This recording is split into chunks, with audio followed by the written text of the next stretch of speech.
Hi everyone, welcome to awesome channel. ఈ వీడియోలో గుమ్మడికాయ కర్రీ ఎలా చేసుకోవాలో చూసిద్దాం.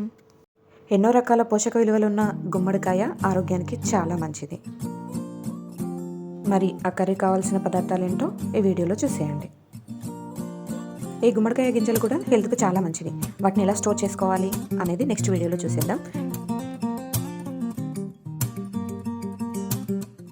వీడియోలో చూపిస్తున్నట్టుగా ఆ సీడ్స్ అన్నీ తీసేయండి. గుమ్మడికాయ ముక్కలు మరీ చిన్నవి కాకుండా పెద్దవి కాకుండా మీడియం సైజులో ఉండేట్టుగా చూసుకోండి. ఒక పెద్ద లెమన్ సైజ్ చింతపండును నానబెట్టుకోండి. వీడియోని స్కిప్ చేయకుండా చూడండి. కర్రీ ఎలా ప్రిపేర్ చేసుకోవాలో మీకే తెలిసిపోతుంది. ఈ కర్రీలో కొందరు బెల్లం కూడా యాడ్ చేసుకుంటారు. అది మన ఆప్షనల్. ఎందుకంటే ఆల్రెడీ గుమ్మడికాయ స్వీట్గానే ఉంటుంది. మీరు ఇంకా స్వీట్గా తినాలనుకుంటేనే బెల్లం యాడ్ చేసుకోండి. లేకపోతే చిల్లీ పౌడర్ ఒక 2 స్పూన్స్ ఎక్స్ట్రా యాడ్ చేసుకోండి. తీయగా కారంగా కర్రీ టేస్ట్ రియల్గా చాలా డిఫరెంట్గా ఉంటుంది. ఖచ్చితంగా ట్రై చేయాల్సిందే.